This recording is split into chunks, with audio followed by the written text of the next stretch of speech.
if this does really well, and it seems like it has done really well now, because we're like day one or day two into it, that it's going to help kind of launch myself and many other people to start doing more concepts like this. And I want to see more films like this coming out for me and for them to watch it, because I think there's a lot of potential. Congrats on opening night, and congrats on getting this film made. I got to say, I haven't seen it yet, unfortunately, but I'm very excited to. Just the concept of this film alone, as a horror genre fan, is so intriguing to me. And so I know that you recently talked about the negative initial reception to the announcement of the film, but I'm curious, for what it was like hearing it from people like me, the excitement to this kind of idea. Yeah, no, it's been really nice. So like there's been two camps of people. Obviously, we've got like it's a bit like Marmite. You've got like the lovers and the haters. 50% of people like absolutely like love it and obsessed with it, and then I've got the haters. And they're like the people who messaged me on Instagram, but obviously they're not the people I'm making the film for. So it's like, and it's really nice to see all the excitement we're getting from people. We had like the opening night yesterday, and it went really well. I think about midday or until about 6 p.m. we were like #1 in the US box office, which is insane. And in Mexico recently, we were like, it crossed over $1 million in just that one territory. So things are like going very strong with it. And we've got a host of like comments coming in from people like all over Instagram, messaging myself, the producers, the cast, and lots of people are just like really, really into the film. It's got a very kind of particular taste to it, but the people who like get the taste and like they like the horror, they absolutely love it. So we've saying like some people have been saying, it's their one of their favorite films recently they've seen, or at least the last year. And yeah, it's kind of exactly what they kind of wanted it to be. So, and for me, the tone and how to like direct this film was a little bit challenging, because it was like, there was a few directions I could take it. And I think that's where some people are kind of in different camps about it, because for me, I thought, okay, if you've got Winnie the Pooh killing people with a knife, it has to go down like the fun and the silly and the just make it really enjoyable. So like it's a film which works really well when you watch it with a crowd. Now, the other hand, I could have gone down a much like more serious route, and that route I didn't go down because I thought, okay, I thought the funner route is the better route. But some people are like, they want a little bit more seriousness in it. So I'm just taking all of these comments on board now. We're getting ready for like to start prepping the sequel. And yeah, just really excited, because there's been so many good positive, like good reviews and good comments people have been making. And yeah, which is really nice when you put like so much time into something. And obviously like the project has blown up to a scale way beyond what we initially thought it was. So it is pretty crazy to see how this became an overnight hit already the second it was announced. I've loved seeing the following that's garnered for it in the lead up to its release. So you mentioned finding the tone and just it being Pooh killing people, but obviously we have Piglet with him. And I know you've talked before about trying to make sure you're differentiating yourself from the Disney version of the characters. So I'm curious how you went about picking who would join Pooh for these killings, because obviously he has a whole group of friends, but you got Piglet in there. So I'm curious how you landed on Piglet. I kind of wanted, the fan favorites to be in there. And for me, the second I think about Winnie the Pooh, like the #1 is Winnie the Pooh. And then second for me is always Piglet. It's his follower. I always viewed him as like his little minion who just runs around with him. And then third, you start to go into the other characters, but it's going to be Tigger. Like everyone likes Tigger, and then it drops into the others.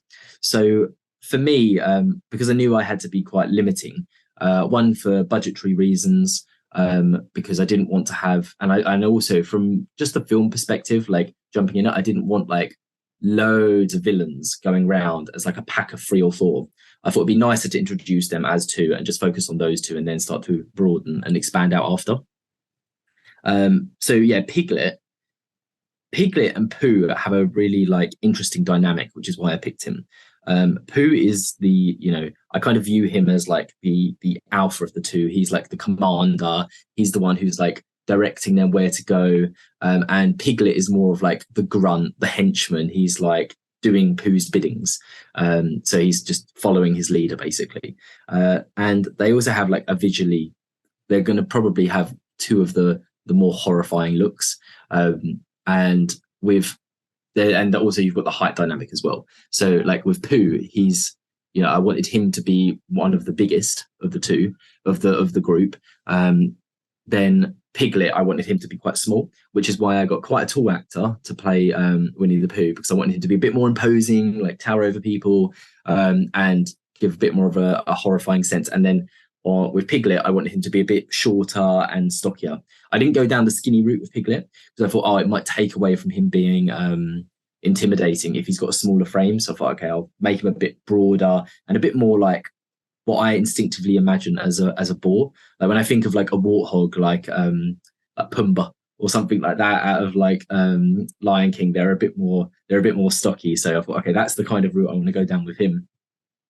Now, but the other characters, they have some really interesting potential, and I'm getting quite kind of excited now because I'm looking into the sequel and I'm going to introduce some of them. I'm now kind of making those decisions about who should be there, what should I what are their characteristics going to be like, and there's so many different possibilities we can go down. Like, for example, I don't know if Rabbit is going to be in the next one, but I imagine Rabbit to be very kind of short and like wired. So it's like he's almost done drugs kind of, and he's like just like scatty and he's going all over the place because like rabbits have so high energy and they can just burst in like running quite fast movements. So that's kind of my initial view with him, and maybe having him really like matted and stuff like that.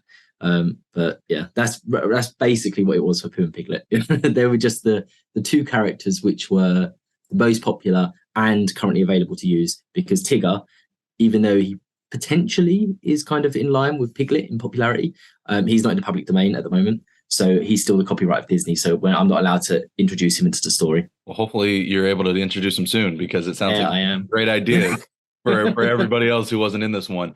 Now, as someone who hasn't seen the film, though, I did notice an eagle-eyed fan recently pointed out that there seemed to be Eeyore's tail at one point in this film. And so I'm curious if that was indeed the case, as well as did you feature any other little nods to the other characters in this film without getting in trouble? There is, not with Tigger. I say completely clear of Tigger because I didn't want to, have any grey areas in the film itself. So, but with the other ones, yeah, Eeyore, he gets eaten at the start. So sorry, I've just spoiled something for you. But okay. But it's in the opening animation. I think it's gone a bit viral, so I think a lot of people are aware anyway. But yeah, he gets. But the reason I kind of didn't want him as a heavy feature throughout the movie and as a heavy character is because he's really hard to pull off well, because he's, especially on like a low budget, because you kind of, with a donkey, I was thinking, okay, you either do it with VFX, and that could look really rubbish, especially when all the others are live action, it might not integrate well, or I make him like, give him like a bit of a donkey suit, and it's like two people in a donkey suit, and now I thought, no, that would be rubbish as well. So I thought, he's the character I just want to kill, just for a bit of like crazy clickbaity, like what the fuck, as if that's happened, and tell the opening of the story there. And he's also quite, gloomy and glum, so I didn't imagine him being that interesting to kind of carry on into the sequels. So I'm actually quite happy that he's dead. And there are moments in the film which are very there's a few little Easter eggs scattered throughout there. So and there's one which I don't think many people have seen yet, and it's in one of the kind of opening sketchy animations when Christopher Robin gets dragged into a cave in like the top right corner. He gets dragged into the cave by Pooh and Piglet, but there's kind of two characters who are just very small and subtle, but they're in the corner and they're kind of just observing it happen, and they're meant to be the other friends, and they've come back and they've come into the same area because they've seen Christopher Robin's come back. They've overheard the commotion and they've just watched what Pooh and Piglet are about to do to him. And the other one is, yes, Eeyore's tail. I thought it would just be crazy if there's a scene where Pooh has to pick up a weapon, and there's a load of different weapons available, and they're all kind of, like pipes and wrenches and barbed wire. And then eventually the one he picks up is his old friend's tail off the wall, and he uses that to like whip. And I just thought it was a funny kind of thing to introduce. So I hope like some people who realize that do laugh at it and do just have fun, because that's kind of what I wanted throughout this film. Is I don't want it to just be dead serious. Like, I want it to have these fun, sillier moments in there just to make people smile. That was, I think, what I saw people pointing out, and I thought that was hysterical. It's like that feels totally in line with what you want from this film. You want it to be tongue in cheek, but also not hold back. So I love it. Yeah. And so you've mentioned a few times, shooting this on such a low budget, which from what I've seen already is already very impressive for that. And so I'm curious, did you have in the original script bigger ideas that you then had to kind of hone in a little more for the budget that you had? No, not really. It was actually the opposite, I'd say. Like, there was an initial script which I had to pull away from, and I had to just rewrite. And the reason for that was because they hadn't really thought about the what is allowed and isn't allowed, and they went a bit crazy, and they started introducing like the game of Pooh sticks, for example, and I was just aware that wasn't in the public domain. So it's like, okay, all of these elements were creating problems, and I was like, okay, I can't use this, and then eventually I just thought, I'll rewrite something, and I'll just do my own version of it. Now, there are many other ideas I had though. Like, I'm always kind of like, I'm aware what the budget is when I'm kind of writing and directing it. So I purposely kind of box myself in, and I'm sure I had thoughts when I was like, this would have been amazing to do, like this big grand idea. Like, I don't know, helicopters flying in the sky and smashing and exploding, blah, blah. But obviously you have to be realistic with what money you actually have, and how it's getting kind of attributed on the project for the project to do as well as it can. So for me, I was, having been already aware of it, I was being a little bit conservative in spaces and thinking, okay, for example, in this death scene, all I have is this one property, this one kind of Airbnb we've rented. So I thought I need to make a really interesting death scene happen. And I thought what would be really crazy is, and I was thinking of all the items which would be around, which would make sense. And then I thought, okay, what if a car? And I thought, yeah, like if I get Pooh in the car and I can have Piglet like hog tie her on the ground, then it would just make a really crazy dynamic scene that he's holding her there while Pooh's in the car driving to her and she's screaming. And it would just make a really fun death scene rather than just relying on Pooh running up to people and just slashing them with a machete and then moving on to the next victim and doing the same. So, but that sort of kind of those interesting deaths and those really fun and quirky deaths are what I really want to ramp up. Now I'm going to have more money on the second film, at minimum, I think 5 times what the budget the first one was. And that opens up a lot more kind of possibilities for me in terms of what I can and can't do and locations. So, and I want everything to just go bigger and better. So I love the sound of that. Yeah, so there was compromises basically I had to make for budget reasons. Yeah.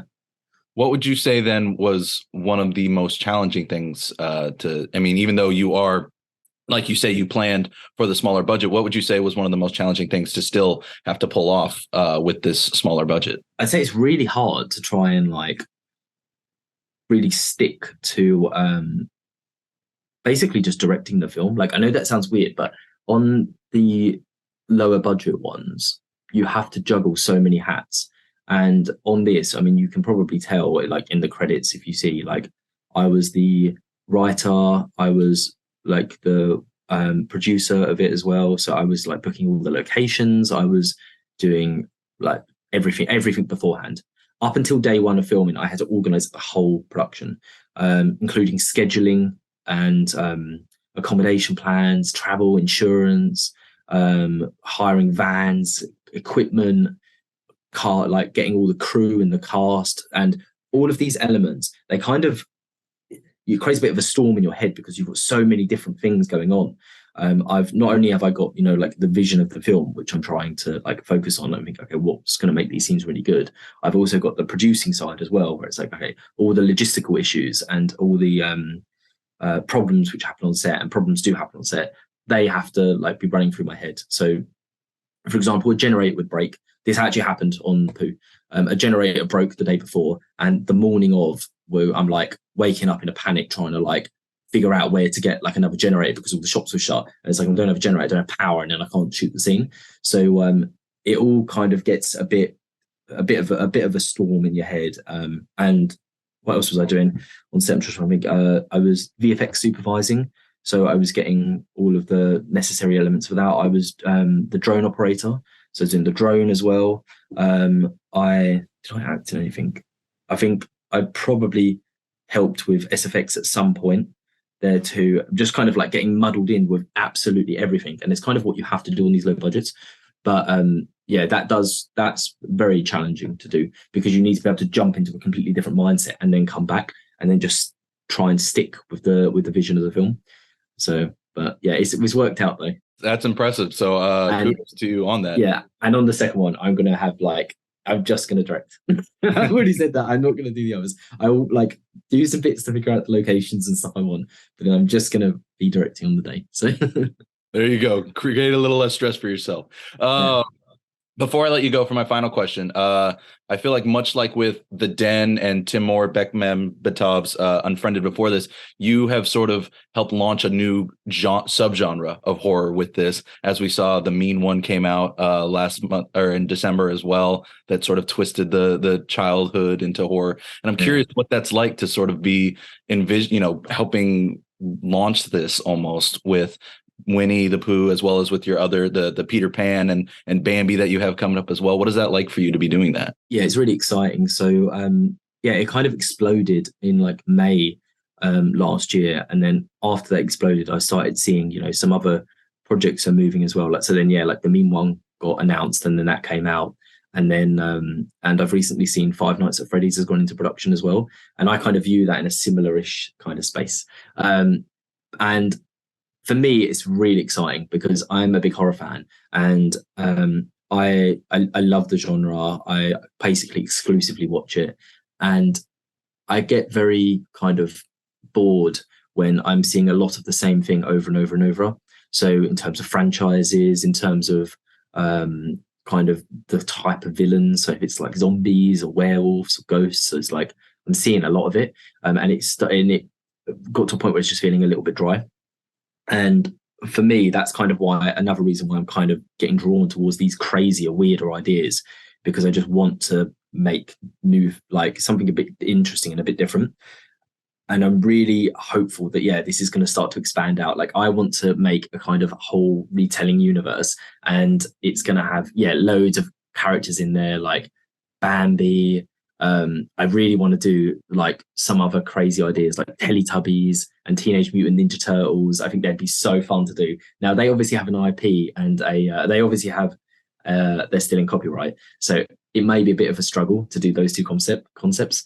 But I want to try and find stuff like that. I want to find things which I could license and I could do, and they're just crazy and wacky and weird, and they're purely for people just to go and watch a horror movie and just have fun. Like I don't want them to be too deep and too serious. Like I do like watching like grounded and like elevated horror, but there is a big kind of market for this, and a lot of people do want this. They want to go there and they want to just have fun. And that's some of the comments I've been getting from people yesterday who went to watch it. They were saying their theatre, they were all just kind of laughing together, enjoying it. It was a very kind of communal watching atmosphere, which is really nice.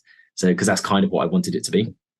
And yeah, overall, I'm just really hopeful that like, if this does really well, and it seems like it has done really well now, because we're like day one or day two into it, that it's going to help kind of launch myself and many other people to start doing more concepts like this. And I want to see more films like this coming out for me and for them to watch it, because I think there's a lot of potential. I couldn't agree with you more. I myself love the idea of retelling all these classics through this lens. I'm really excited to see Pooh, and I'm really excited to see what else, or the future projects that you have in the works. So Reese, thank you so much for taking the time to chat. I really do appreciate it. Oh, thanks so much, Grant. Cheers. Absolutely. Have a good rest. Have a good day.